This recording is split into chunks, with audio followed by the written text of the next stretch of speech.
Bueno, esta corresponde al primer video del primer tema, domesticación, razas y genética de la materia de producción porcina. Bien, bueno, vamos a ir iniciando recordando algunos conceptos, ¿sí? Principalmente la diferenciación entre paleolítico y neolítico, ¿sí? La diferenciación en este periodo de la humanidad se da principalmente porque el ser humano paleo viene de tierra, de antiguo, lítico viene de piedra, ¿bien? Entonces lo que llamamos paleolítico es de vieja piedra, ¿sí? Y neolítico de la nueva piedra. Básicamente es un periodo entre el paleolítico y el neolítico donde el ser humano modifica la forma en la que hace las piedras que utiliza para cazar, ¿sí? Las flechas, las lanzas, ¿bien? Siendo las del Paleolítico más rudimentarias y las del Neolítico, ¿sí? Más desarrolladas, ¿sí? Ya empieza a ser eh, armas más filosas.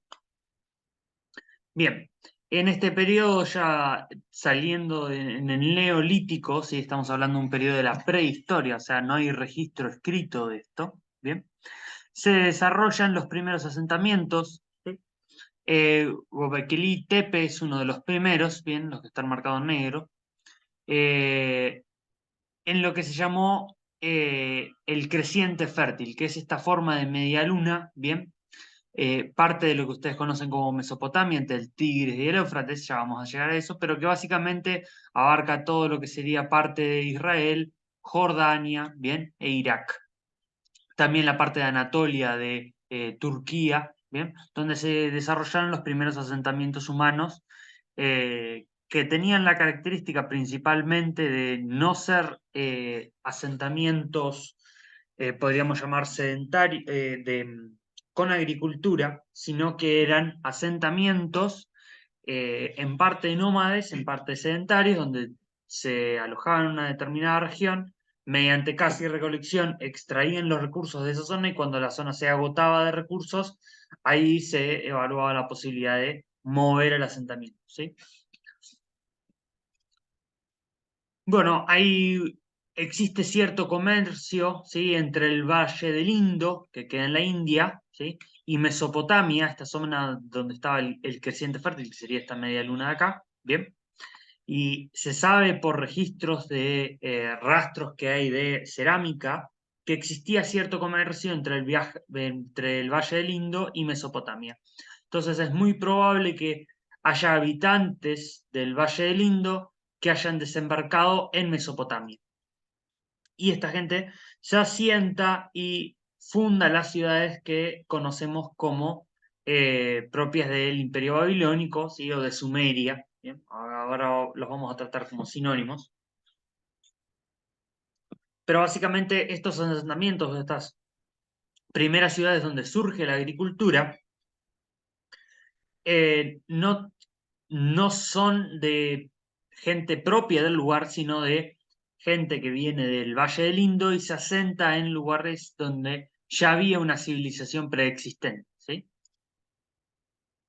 Bien, similar a la historia de Mesopotamia, ¿sí? Que en este caso sería el punto 4 en este mapa, la agricultura se inicia en varias partes del mundo, ¿sí? Aisladamente, o sea, diríamos que la agricultura no es que surge en Mesopotamia y se extrapola, surge en Mesopotamia por primera vez, pero a su vez surge sin contacto alguno en diversos lugares, ¿bien? Como puede ser la zona de Yucatán, la zona del Perú, ¿sí? Parte de lo que sería el sur de Italia, el norte de África, la zona de Etiopía, la India, ¿bien? Las zonas de las planicies, acá en el punto 6 que abarca todo lo que es Kazajistán, Uzbekistán, Turkmenistán, ¿bien? Todo lo que es el este de China, ¿bien? Y el sudeste asiático, ¿bien? Todo lo que llamamos puntos de origen. En estos puntos donde se originó la agricultura fue donde comenzó la domesticación de especies y donde se originan estas especies que ahora nosotros estamos habituados, ¿sí? Como puede ser el maíz, el tomate, ¿bien? Bien. Acompañado de la domesticación de estas especies, acompañan también los idiomas y esa domesticación de especies luego se va expandiendo por el mundo. Vemos acá el creciente fértil, 11.000 años antes de Cristo. En realidad es 11.000 años before present, o sea, antes de ahora, son en 9.000 antes de Cristo. ¿Bien? Se van extrapolando y se van conectando estos lugares, ¿sí?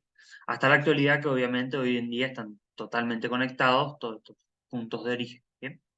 Sin embargo, existe cierta remanencia hay más especies, o variedades en realidad, de estas especies domesticadas en estos puntos de origen, ¿sí? Donde más variedades de manzanas voy a encontrar, por ejemplo, es en China, donde se domesticó, ¿bien? O en Mesopotamia, en el caso del trigo, la cebada. A lo largo del proceso de domesticación, la especie va modificando, ¿sí? Se va generando una variante con ciertas características deseables. Esto es un proceso largo, evolutivo, que toma miles de años, ¿sí?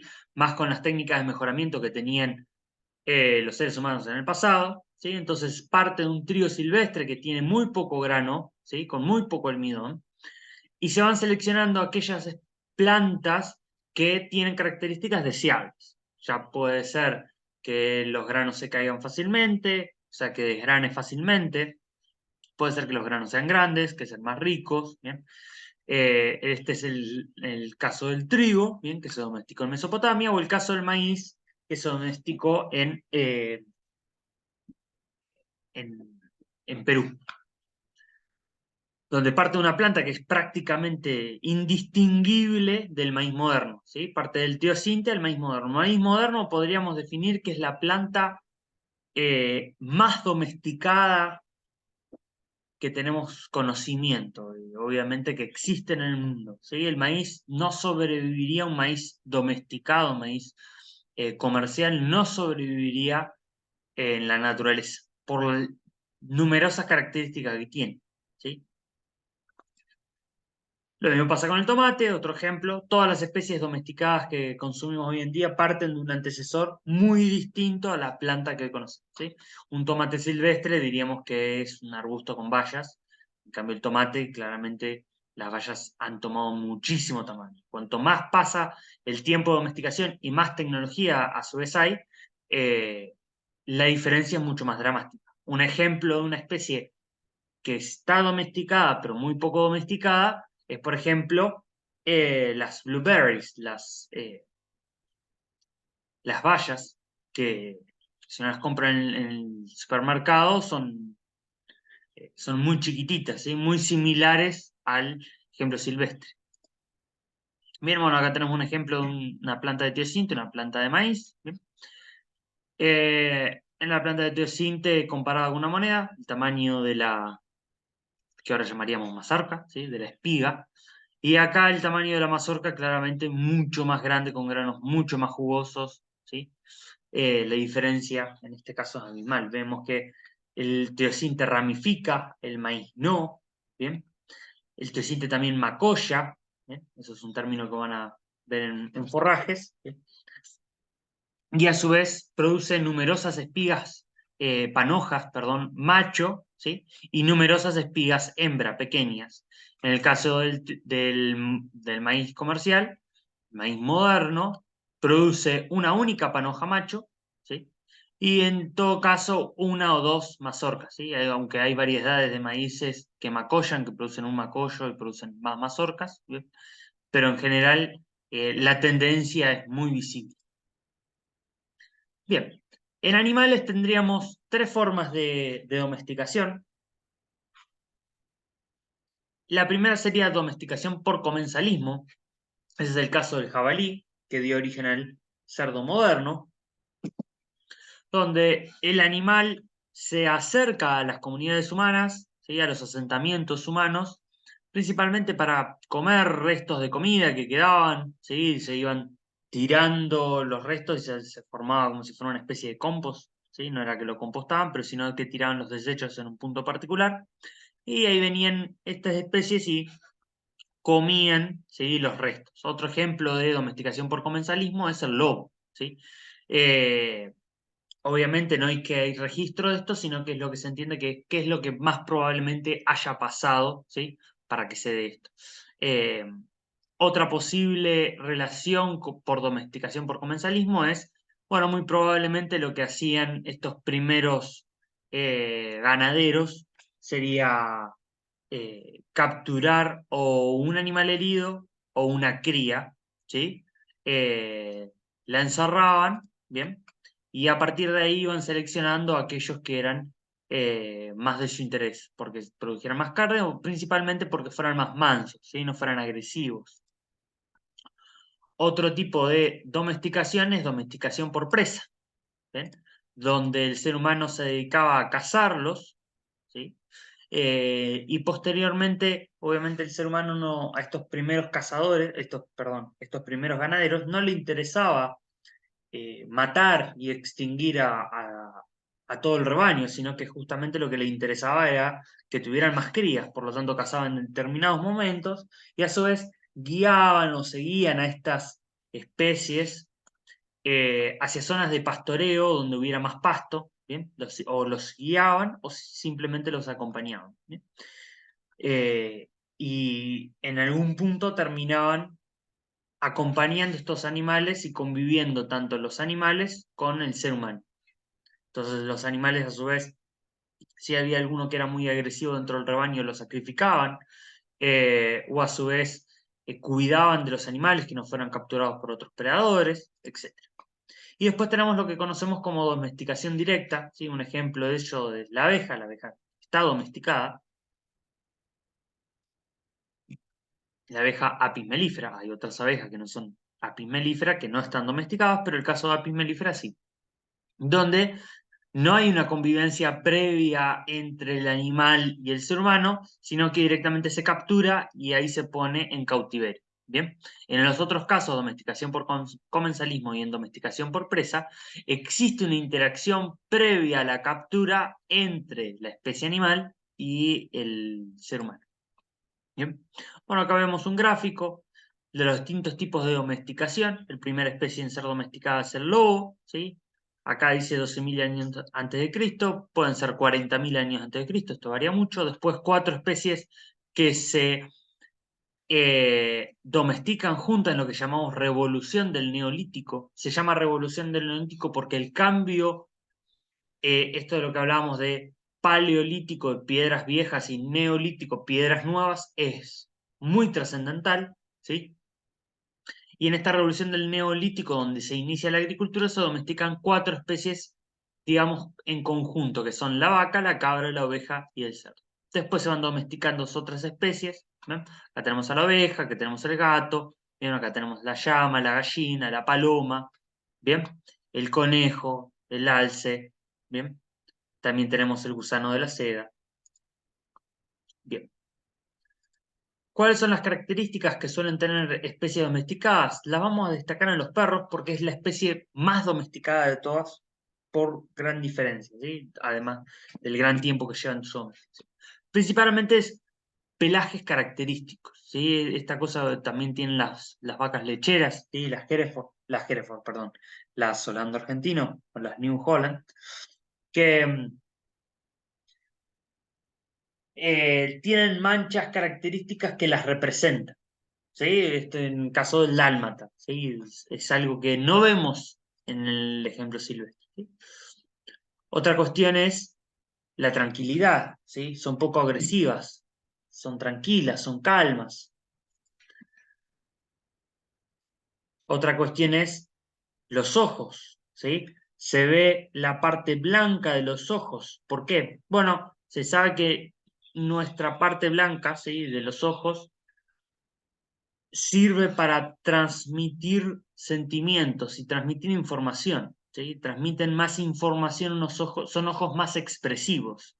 Y da mucho a entender de por qué nosotros seleccionamos a dichas especies. O sea, ¿por qué selecciono a este perro y no al otro? Bueno, porque me transmite similitudes a mí, a las mismas razones por las que nosotros cuidamos a los niños, porque nos parecen tiernos, agradables, lindos.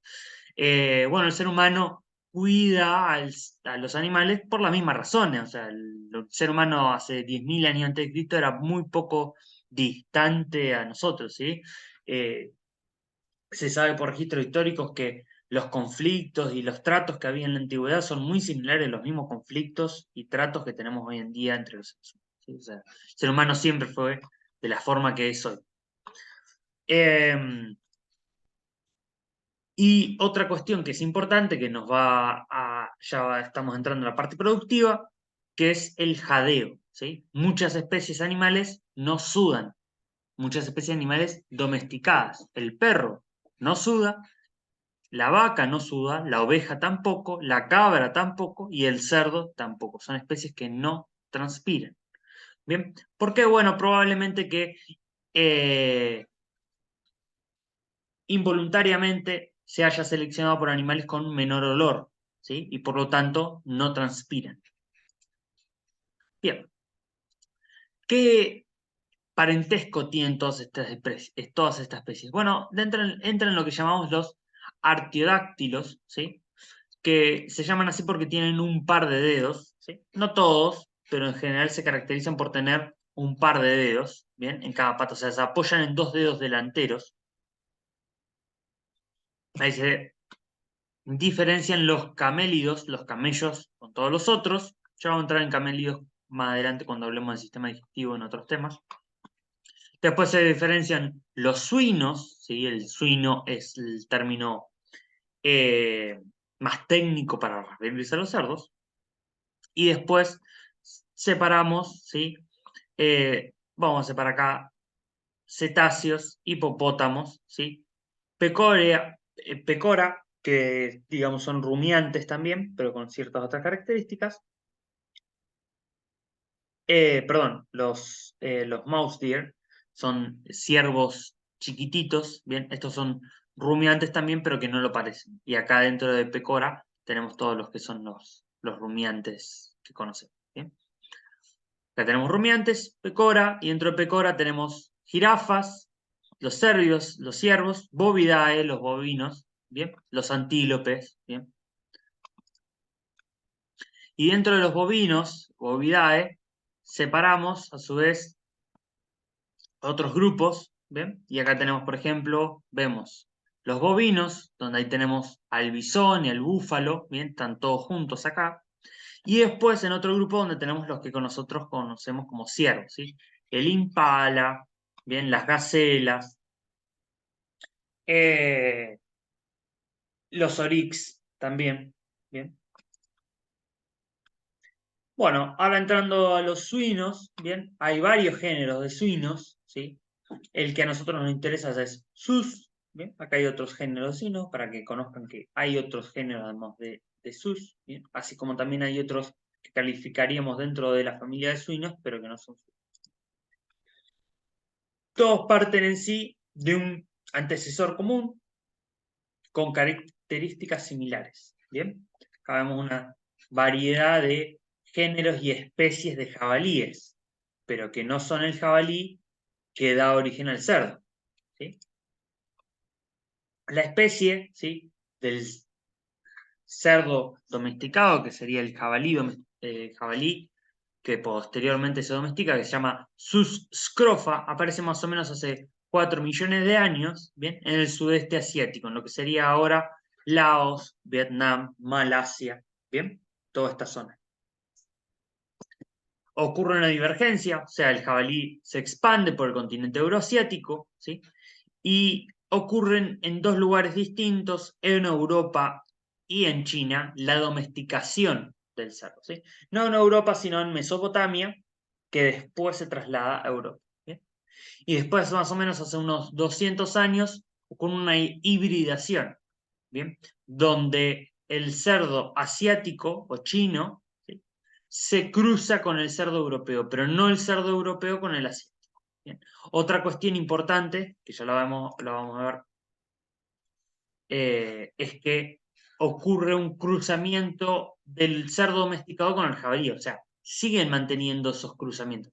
No decimos hoy en día, pero eh, una vez que se inicia la domesticación, eso no implica que el cerdo, entre comillas, ahora en proceso de domesticación, no tenga cruzamientos con jabalíes silvestres.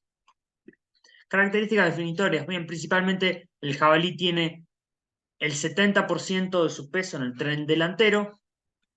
El cerdo históricamente tenía una proporción de su peso 50-50, esto era porque era un cerdo muy grasoso, ¿sí? Se buscaba hacer un cerdo que fuera una bola redonda. Cuando se comienza a desarrollar la tecnología de los aceites, más o menos, depende del país, pero entre el año 1900 y 1950, el ser humano cambia rotundamente su dieta y pasa de usar grasa para las frituras y empieza a utilizar aceite. Anteriormente el aceite era un producto muy caro, muy de élite. La mayoría de la gente cocinaba usando grasa, entonces el cerdo proveía de esa grasa. ¿Bien? También era famosa la grasa de ballena, ¿bien? Se usaba para fritar, para las velas, ¿bien? Para un montón de cosas. Cuando se desarrolla el aceite y se empieza a extrapolar y a expandir el cultivo de girasol y soja y otros demás cultivos que producen aceite, ¿sí? Cultivo de palma también,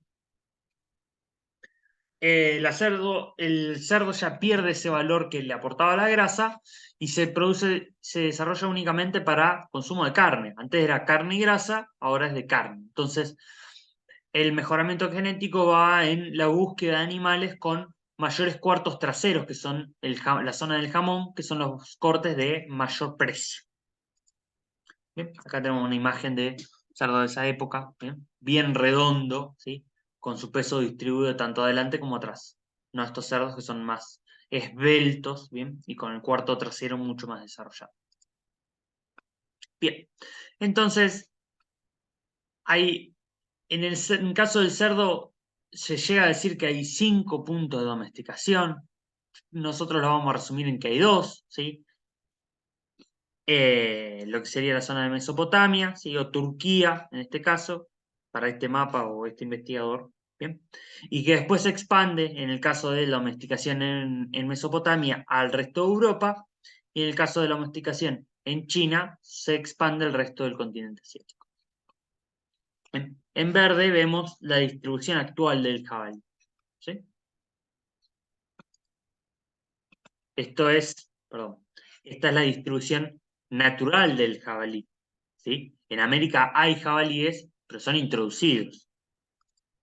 Bien, lo que yo venía diciendo, en el caso de las razas europeas, de este antecesor domesticado en Europa, o en Mesopotamia que se extrapoló a Europa, hubo cruzamientos, introgresiones de material genético con jabalíes silvestres. En el caso de las razas asiáticas esto mucho menor, y a su vez hubo cruzamiento de las razas asiáticas con las razas europeas. Entonces podemos decir, entre comillas, que las razas asiáticas son más puras o más domesticadas que las razas europeas. Las razas europeas tienen más similitudes con el jabalí. Y esto tiene cierta razón, ¿sí? Jabalí tiene mucho desarrollo muscular y poca cantidad de crías por camada, ¿sí? Por cada parto. En cambio, las razas asiáticas se caracterizan por ser muy prolíficas, tener camadas muy grandes y entrar a la etapa reproductiva muy temprana edad.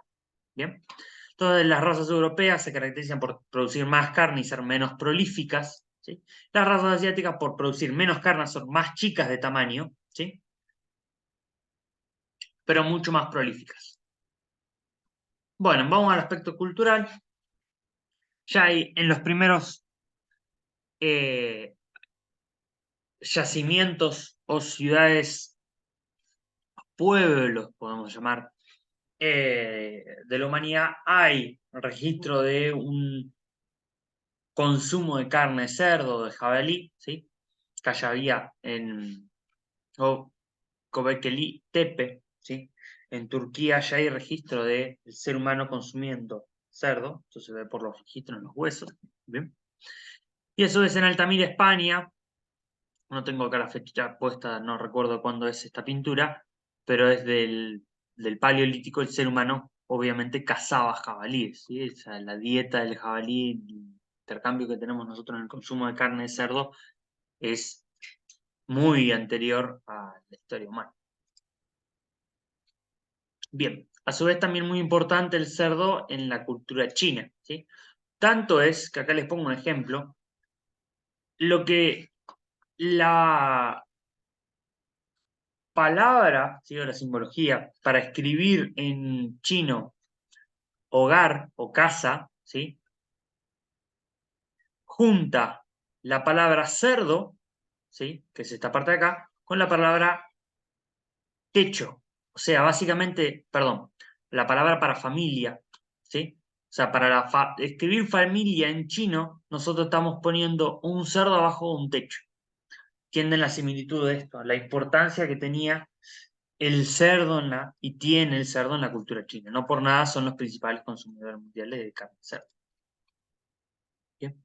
A su vez tenemos, en el caso de los trabajos de Hércules, jabalí de Miranto, ¿sí? O dioses hindúes, ¿sí? Paraja, que es un dios que es un jabalí. ¿Bien?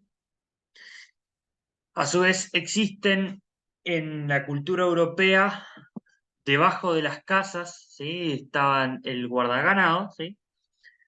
Abajo de las casas era donde dormían las vacas o los cerdos, ¿sí? Para que el estiércol, ¿sí? Que producían los animales calefaccionara la casa, ¿sí? En una época de la antigüedad la gente, la verdad, tenía pocos recursos, muy pocos recursos comparado con ahora, entonces trataba de aprovechar lo máximo posible. A su vez, los animales estaban protegidos del frío y la familia arriba disfrutaba de la cierta calefacción que producía el compostaje o la degradación del estiércol abajo. Bien. Bueno, acá tenemos el jabón ibérico, muy famoso, ¿sí? Que se lo inventa a bellotas de roble. A su vez, en Italia también hay una cultura muy fuerte del jabalí. En varias partes de Europa, acá hay un plato en Finlandia que se sirve con jabalí. Y otras partes, por ejemplo, en Estados Unidos, en Texas, donde es muy común la caza del jabalí, ¿sí? Ya como algo recreativo, acá también es bastante común cazar jabalí como algo recreativo. Parte de esto está ligado también y justificado por el hecho de que una especie invasora, ¿sí? Es una especie animal invasora, no es propia, ¿sí? de nuestra zona. Bien, ahora vamos un poco más a números. Producción de carne en el mundo, entre 1960 y 2021, vemos que hay un enorme aumento de la producción de carne, ¿sí? Principalmente por la carne de pollo, que antiguamente no se consumía o era algo muy raro, ¿sí? Historias tengo, por ejemplo, de mi abuelo, que la carne de pollo era una comida exquisita, se comía los domingos, ¿sí? Que era algo raro, uno no solía comer pollo. El pollo que se comía en todo caso era de las gallinas, era muy común que la gente en su casa tuviera sus propias gallinas, ¿sí? Aún en la ciudad. Eh, y no era algo habitual el consumo de carne de pollo. Entonces aumenta mucho el pollo, vemos acá, ¿sí? Obviamente aumenta el cerdo, aumenta algo, pero no tanto la carne de vaca, y después la carne de oveja y cabra prácticamente, digamos, que se estabiliza, ¿sí? Eh, bueno, wild game acá, horse es caballo, camel es camello, y wild game quiere decir todo lo que es caza, que sería liebres y peludo, todo lo que podamos cazar silvestremente. Bien, cantidad de animales en ganado, vemos que no hay un aumento significativo en la cantidad de animales, o sea, hay un aumento, ¿sí? Pasa que no es nada comparable con el aumento del consumo de pollo, ¿sí? Hasta entonces, hasta hace pocos años, la carne de cerdo era la más consumida en el mundo hasta que fue superada por el pollo, ¿bien? Por su alta conversión alimenticia y alta rentabilidad. Bien, producción de cerdo, ¿sí? En millones de toneladas, vemos que los principales productores de cerdo en el mundo son Estados Unidos y China, nadie nos sorprende. Brasil es bastante buen productor de carne de cerdo, a su vez muchas partes de Europa. Argentina queda por atrás, lamentablemente, a pesar de ser un productor país de materias primas para el consumo, para la producción de carne de cerdo, por cuestiones económicas en este país, ya lo vamos a ver más adelante, pero la producción de cerdo justamente está muy relegada, a pesar de ser un país productor de granos por excelencia. Bien, ahora encontramos que hay una relación muy directa entre el consumo de carne y el PBI per cápita. O sea, el PBI per cápita en gran parte determina el consumo de carne. El consumo de carne en gran parte del mundo es un artículo de alto costo, ¿sí? Para personas de alto nivel adquisitivo, ¿sí? En Estados Unidos, un kilo de carne puede llegar a valer $50. O sea, estamos hablando del tipo de cambio de hoy en día, 50.000 pesos un kilo de carne, ¿sí? O más, 100.000 pesos un kilo de carne puesto en góndola, ¿bien? Eh, Obviamente hay cortes más baratos, pero en general el corte de carne normal en todo el mundo ronda más o menos los $15, $20, $30 el kilo, ¿sí? O sea, en Argentina la carne es exorbitantemente barata comparado con el resto del mundo, ¿sí? Acá tenemos los principales consumidores de carne, el PIB per cápita, vemos que Argentina, para su PBI per cápita, ¿sí? El consumo de carne es muy alto. Lo mismo pasa con Estados Unidos. Vemos que no hay países con PBI per cápita alto y bajo consumo de carne, ¿sí? Acá está excluido el pescado. Por eso países como Japón quedan muy abajo, ¿sí? Si incluyéramos el pescado, Japón levantaría muchísimo, ¿bien? Muchos países de acá levantarían mucho, ¿bien? Como también Corea, que no sé cuál es acá, pero puede estar relativamente dentro de esta nube de puntos seguramente. Y después países pobres, donde el consumo de carne per cápita es muy bajo, ¿bien? Ya lo vamos a hablar más adelante, pero el principal problema que tienen los países pobres, ¿sí? Gran parte de ellos africanos, ¿sí? O de partes de Asia, no es la falta de energía, o sea, no es la falta de comida en sí, sino lo que falta es proteína y principalmente hierro que induce anemia, ¿sí? La falta de hierro produce anemia y varios problemas que produce la falta de proteína. O sea, en países pobres lo que falta, o sea, hay partes donde sí falta comida en bruto, o sea, falta grano de arroz, falta grano de trigo, falta grano de maíz, pero mucho de lo que falta en realidad es producir más carne para esa gente para que tenga proteína de calidad accesible. Bien, bien. Consumo de carne para diversos países, per cápita, países de interés. Bien, tenemos a Estados Unidos, principal consumidor de carne, ¿sí? Lo que principalmente consume es pollo, vemos acá. Y después sigue la vaca, el cerdo más o menos empareja la vaca. Bien. Vemos otros países, por ejemplo, con más cultura marítima, como Portugal, mucho consumo de pescado y comida de mar. Argentina, a pesar de ser un país costero, tiene muy poco consumo de carne marítima, muy poco consumo de pollo, perdón, de cerdo, ¿sí? Pero sí el pollo, que ha aumentado mucho en Argentina. Anteriormente Argentina se comía puramente carne de vaca. El pollo en los últimos, digamos, 30 años ha ido aumentando. Caso de Brasil, consume menos carne de res, pero también menos carne en general. China, mucho cerdo, ¿sí? Y mucho marítimo. Japón lo mismo, mucho marítimo, mucho cerdo, poca res también en China. ¿Bien? Reino Unido, bien, y después países con muy poco consumo de carne, donde vemos que acá empiezan a aparecer otros jugadores, ¿sí? Como pueden ser otras carnes, que estamos hablando ya de camello, caballo, bien, o animales cazados, conejo también, bien.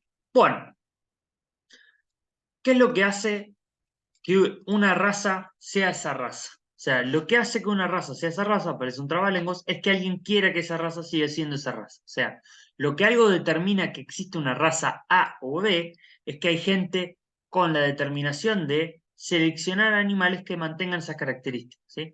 Pueden ser ovejas que tengan 4 cuernos, que existen en muchas razas, vacas con un mechón de pelo característico y cuernos característicos, gallinas con un plumaje característico, o ovejas que tienen determinado color y son lindas o atractivas de determinada forma. Lo mismo pasa con los mini pigs, los cerdos chiquititos, ¿sí? O cerdos grandes. ¿Bien? ¿Qué es lo que diferencia una raza de una especie? Bueno, pertenecen a una especie si ambos individuos son capaces de reproducirse y dejar descendencia fértil, ¿sí? ¿Por qué descendencia fértil? Bueno, ¿un tigre y un león se pueden cruzar? Sí. Dan origen al ligre o al tigrón, depende de cuál es el macho y cuál es la hembra. Ahora, el tigrón o el ligre no son fértiles, ¿sí? Tienen características que suelen ser muy grandes. ¿Bien? ¿Por qué? Porque están muy poco emparentados. Entonces, cuando yo cruzo especies, perdón. Bueno, sí, en este caso especies. o razas que están muy diferenciadas genéticamente, la descendencia tiende a ser mejor que los padres. ¿Bien? Las razas son un grupo de individuos dentro de una especie con características físicas similares que los agrupan. Pero las agrupan porque hay alguien interesado en que se agrupen así. Decir, bueno, a mí me interesa, por la diapositiva anterior, que haya gallinas con este tipo de plumaje. Y yo cruzo gallinas con este tipo de plumaje y me encargo de que toda la descendencia y los padres y las madres sean de estas características. Y nunca los cruzo con otro tipo de gallinas. ¿Bien? Entonces ven que parece como si fuera un búho, ¿bien? Porque tiene muchas plumas en la parte del cuello. ¿Bien? Entonces no asemeja a la gallina que nosotros conocemos. Bueno. ¿Cuántas razas hay en el mundo de cada especie? Muchas, ¿sí? Muchas son desconocidas, ¿sí? Muchas razas pueden ser que o estén en riesgo de extinción. ¿Por qué? Bueno, porque puede que el único dueño o grupo de animales que queda de esa raza son 4 ovejas que las cría un criador en medio de Turquía, en medio de la Anatolia, y que nadie lo conoce y que nadie va a ir a registrar que esa raza existe y que tiene A o B característica. Bien, pero podemos entender que existen razas que no están catalogadas, hay muchas que están en riesgo de extinción, hay muchas que están extintas y hay varias que están sin riesgo, ¿sí? Pero cuando hablamos en términos reales, las razas que entran en juego, ya el número de razas se nos va achicando mucho, ¿sí?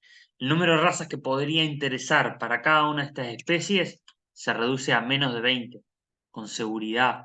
Si queremos abarcar todo el mundo, se reducirá a menos de 50. Bien, el número de razas es muy pequeño.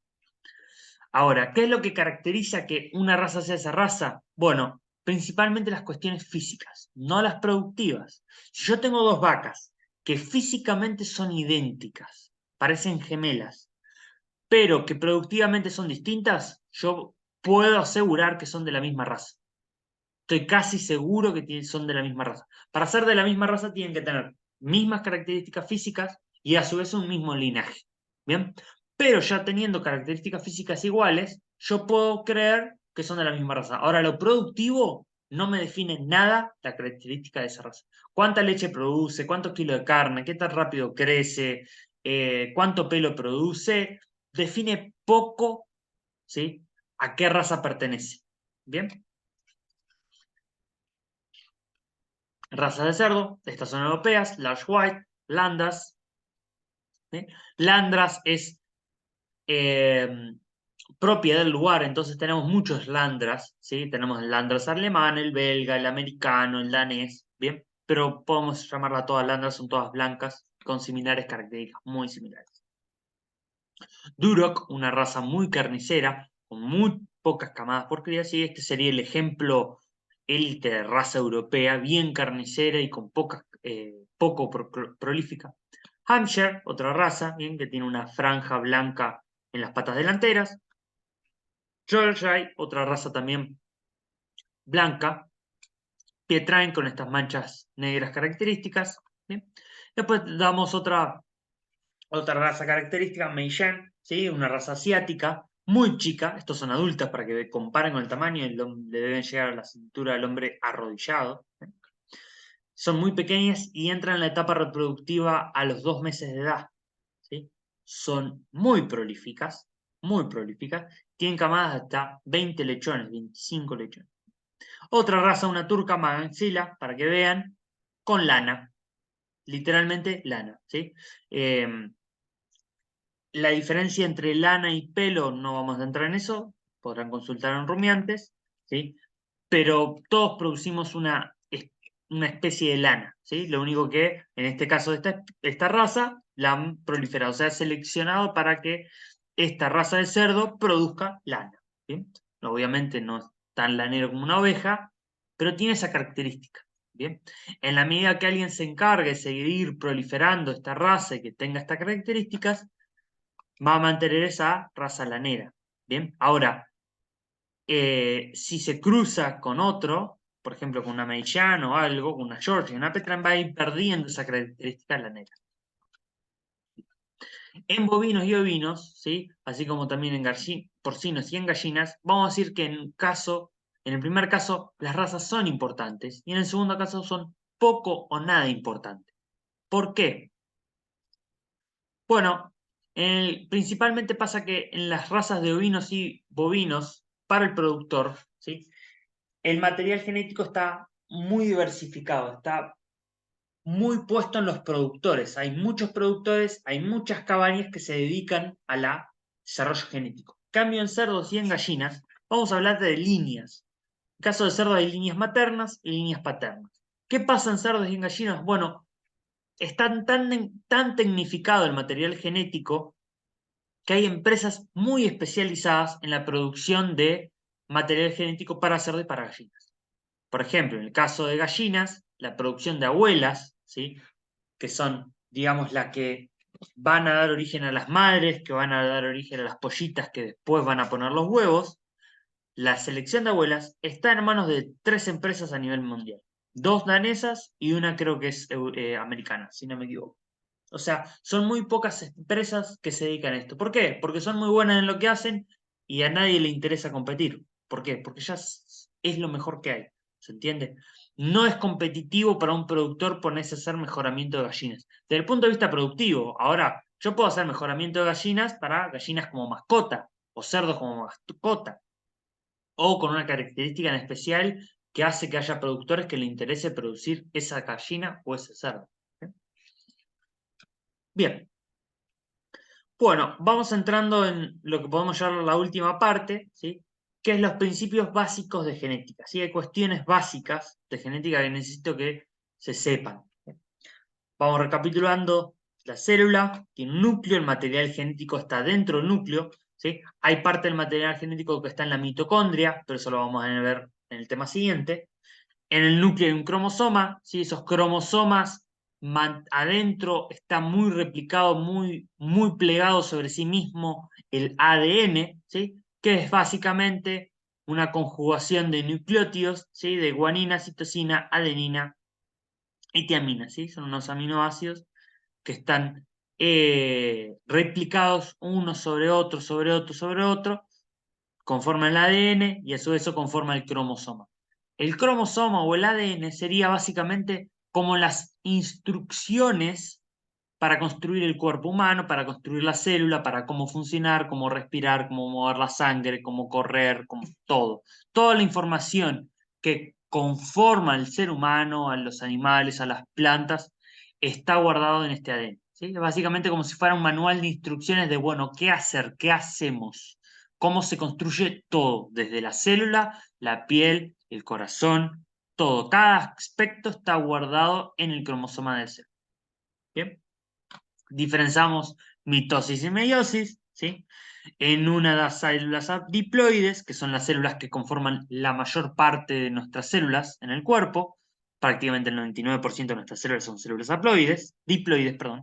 Y después las células haploides, que son las que tienen los gametos, o sea, las que están en el espermatozoide y en el óvulo de la hembra, ¿sí? O sea, el espermatozoide del macho tiene células haploides que cuando se encuentra con la célula haploide del ovario de la hembra conforma una célula diploide. Haplo de 1, ¿bien? Diplo de 2, ¿bien? O sea, una carga genética, 2 cargas genéticas. Bien. El primero en entrar en aspectos genéticos fue Mendel, sin saber lo que estaba haciendo, ¿sí? Cruzaba garbanzos y descubrió algo. Bueno, que si cruzaba polen de una planta con otra, no salían, ¿sí? Exactamente como los padres. O sea, había algo adentro, ¿sí?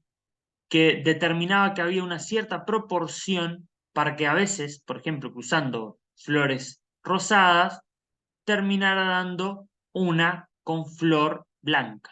Entonces cruzaba el polen de una flor macho con el pistilo, ¿sí? La parte femenina de la flor, y terminaba dando una flor de otro color. ¿Qué estaba pasando? Bueno, pasa que hay genes, nosotros tenemos todos 2 genes duplicados. ¿Por qué? Porque yo tengo doble carga genética. Volvemos a esto.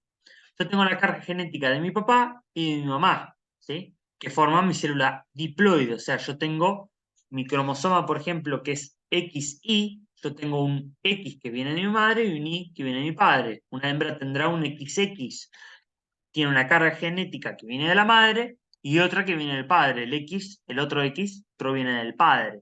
¿Bien? Entonces, yo puedo tener este material genético que viene del padre, este material genético que viene de la madre, ¿sí? Que cuando se cruzan con otro que tiene a su vez esa misma característica, en algún punto se juntan el ADN, en este caso de B chica y B chica, ¿sí? O sea, yo tengo en una parte de mi cromosoma, uno de mis cromosomas, perdón, con B grande y otro de mis cromosomas con B chica. O sea, tengo un gen que determina que la flor es violeta y otro gen en otro cromosoma que determina que la flor tiene que ser blanca.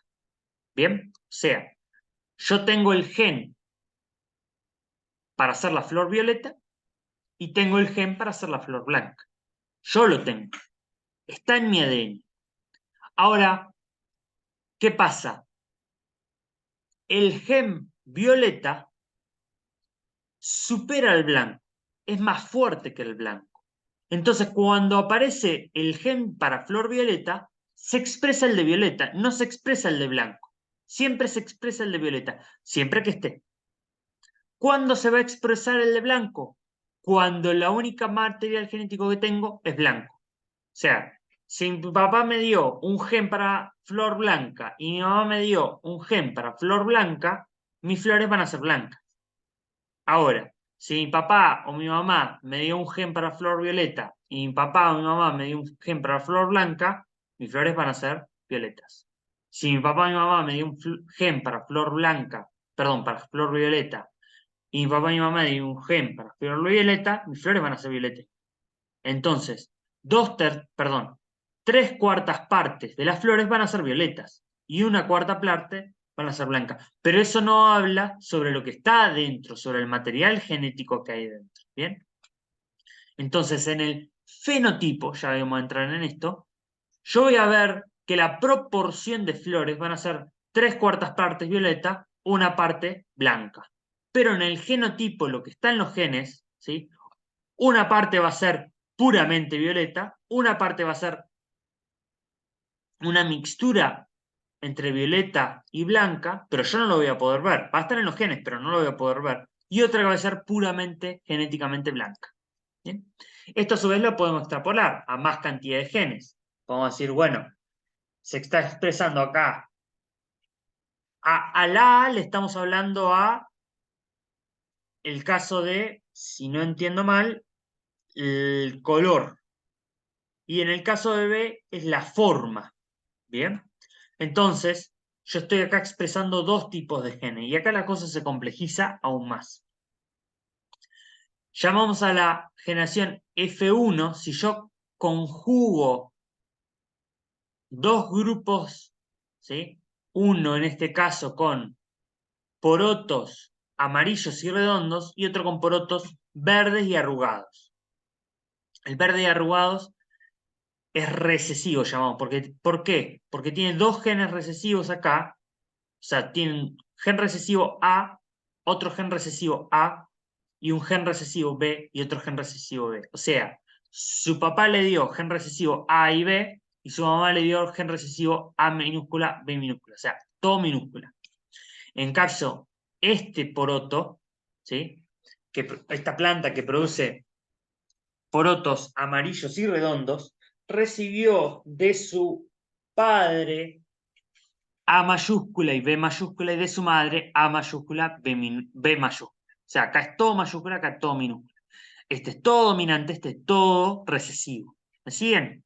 Bueno, cuando se cruzan, llamamos F1, podemos decir familia 1, generación 1, la familia generación 1, va a ser toda, llamamos la palabra heterocigota. ¿Bien? Estos de arriba son homocigotas. Todos los cigotos son iguales y estos son heterocigotas. ¿Bien? Esta F1, que resultado de este cruzamiento, todos van a ser iguales. Todos van a ser redondos y amarillos. Pero, a pesar de que su fenotipo lo que expresa es que es redondo y amarillo. Dentro de sus genes hay otras cosas. No es puro genéticamente. A grande, B grande era puro genéticamente. Esto era puro. Era redondo y amarillo. Si yo cruzo redondo y amarillo, un puro genéticamente A grande, con un B grande, con otro que sea A grande, B grande, todos van a ser redondos y amarillos, todas sus crías. Cuando cruzo esto, todo lo que voy a ver es sus crías, van a ser redondas y amarillas. Pero cuando la cruzo por sí mismo, autopolinización, self-pollinated, autopolinizado, polinizo esta planta consigo misma, ahí aparece la variedad. Toda la variedad vida por haber. Con diferentes proporciones, pero aparece la variedad. ¿Qué variedad aparece? Bueno, va a haber amarillos redondos, verdes redondos, amarillos arrugados y verdes arrugados, con diferentes proporciones. ¿Bien? Bueno, acá tenemos polen, óvulos, ¿bien? Y esto es lo que llamamos F2, ¿sí? Cuando hablamos de F1, ¿sí? Son homogéneas fenotípicamente, y cuando hablamos de F2 son heterogéneas fenotípicamente. Bien. ¿Qué es esto de fenotipo, genotipo que estábamos hablando antes? Bueno, definimos fenotipo como el genotipo más el ambiente. El genotipo es lo que está en los genes, lo que estábamos hablando, lo que le da a papá y mamá a la cría. Y el ambiente es todo lo que se expresa por afuera, la temperatura, el alimento, cuánto comió, si comió poco, si comió mucho, cómo lo trató el operario, le golpeaban al animal, lo trataban bien, le ponían música clásica, qué es lo que hacían con el animal. Y el fenotipo es lo que yo veo. Yo veo un animal enfermo. ¿Está enfermo por su genética o por el ambiente? Yo veo un animal sano. ¿Está sano por su genética o por el ambiente? Bueno, es una conjunción de ambas, porque tiene la genética para estar sano y tiene el ambiente para estar sano. Que ambas cosas tienen que ir de la mano. Yo puedo tener un animal que sea un campeón de Palermo, ¿sí? Este es el campeón de Palermo 2022, ¿sí? Me olvidé el nombre ya, cuando lo puse en las diapositivas me acordaba el nombre, ahora me lo olvidé. El campeón de Palermo 2022, yo puedo comprarlo, no me acuerdo por cuánto se compró, pero podríamos decir que valió $1.000.000. Yo puedo comprar el campeón de Palermo por $1.000.000, pero si ese animal y a las crías de ese animal, ese toro, yo los pongo en un campo donde no tiene para comer, se va a poner flaco. Él y sus crías. Ahora, eso es el ambiente, pero su genética se va a mantener intacta. Entonces, si yo saco a las crías del campeón de Palermo, que lo puse en este campo, que era un desastre, y después a estas crías todas flacas, las paso a un campo con pasto y con alimento, van a ser animales de muy buenas características fenotípicas. ¿Se entiende? O sea, el genotipo es lo que están los genes. Eso prácticamente no se altera, no se altera. ¿Bien?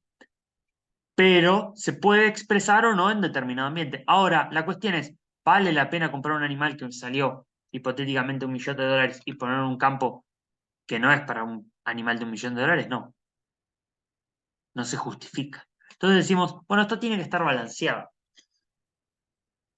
Yo no puedo tener un desbalance entre el genotipo y el ambiente.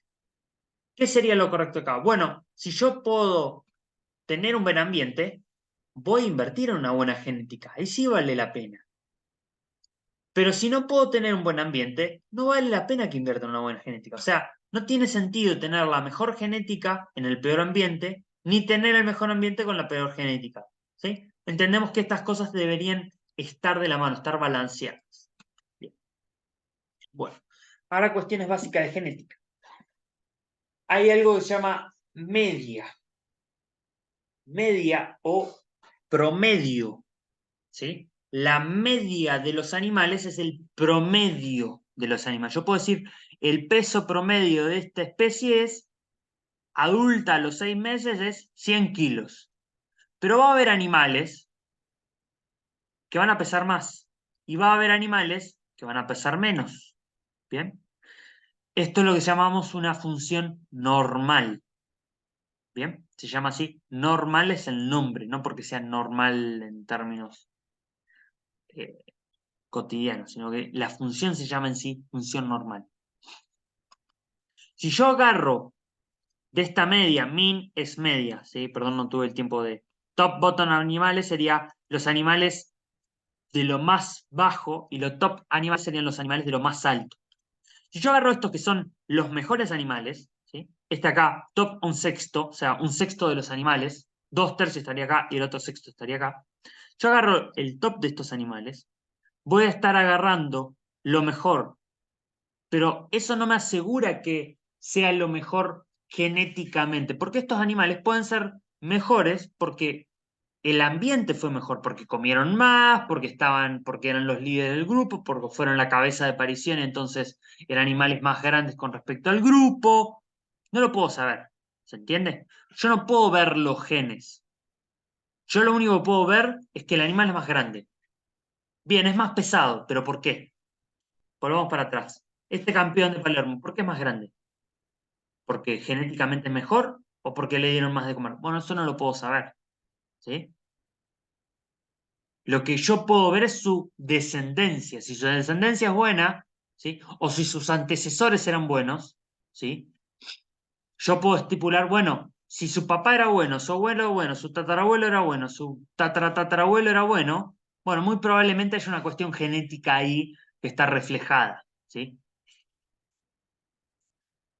Si yo voy agarrando esos animales que son buenos, son buenos, son buenos, yo puedo ir corriendo la media, voy a ir haciendo animales cada vez más grandes. Bueno, de eso se trata el mejoramiento genético. La domesticación en sí es parte de esto, de cada vez ir mejorando los animales. Pero yo nunca voy a llegar, ¿sí? O sea, cuando yo agarro uno de estos animales, no significa que toda la descendencia va a ser igual. Yo agarré este top de animales, estos mejores animales, ¿sí? Este 10%, 5%, el 1% mejor de los animales, o los más grandes, más pesados, más fuertes, pero aún así va a haber animales que van a ser chicos. Va a tener crías que no van a ser buenas. ¿Por qué? Por una conjunción genética y una conjunción del ambiente. ¿Bien? ¿Qué tiene que quedar claro acá? Bueno, que la genética que le dan el padre y la madre se expresa en un ambiente y a su vez la genética tiene variabilidad. No es una ley de que si el papá es grande, la cría va a ser grande. No necesariamente. Hay cierto azar. ¿Puede haber mayor probabilidad? Sí, puede haber más probabilidad que el padre sea grande, pero no es directa. Bien. Y después vamos a lo que decimos mejoramiento genético. Bueno, esto sería una extrapolación al límite, ¿sí? Hay dos razas, una es de vacas y otra de cerdos, donde se extrapola mucho el desarrollo muscular. Vemos acá animales con muchísimo desarrollo muscular. ¿Sí? Esta es una característica deseable. ¿Sí? Animales con mucho desarrollo muscular. ¿Sí? Lo mismo acá. ¿Cuál es el problema de esto? Bueno, que probablemente el costo de alimentar a este animal es exorbitantemente caro y no justifica tener estos animales. ¿Se entiende? Pero como característica o como utilizarlo como progenitor o como eh, puede ser también como parte del desarrollo, sí es importante. ¿Se entiende? O sea, los animales cada vez tienden a hacer esto. ¿Bien? Pero obviamente producir un animal de esta característica es energéticamente caro. ¿Se entiende? Es caro producir un animal así, porque le tengo que dar mucho de comer. Y muy probablemente tenga problemas contra enfermedades, contra gripes. ¿Se entiende? La biología podemos decir que existe una ley universal que no está escrita en ningún lado, pero aquello que la biología te da por un lado te lo quita por otro. Todo animal que sea muy bueno creciendo es muy malo en otro aspecto. ¿Se entiende? Eso lo veíamos con prolificidad y producción de carne en cerdos. ¿Se entiende? Es como una ley que tiene la biología, se aplica a plantas, se aplica a animales, ¿sí? Que no está escrita en ningún lado, pero es como una especie de energía que existe, podemos llamarlo así, donde por un lado le da al animal o le da a la planta, pero por otro lado le quita. ¿Sí? Ejemplo, el caso del maíz que veíamos. El maíz moderno, ¿sí? Es un maíz muy productivo, pero que silvestre no sobreviviría y que tiene muchos problemas contra enfermedades y contra insectos, pero es muy productivo. ¿Se entiende? Bien. Bueno, acá finalizamos lo que corresponde a la primera clase de tema de domesticación. No olviden que esto es y debe ser complementado con lo visto en clase, con lo dado por material genético y a su vez las lecturas subjetivas.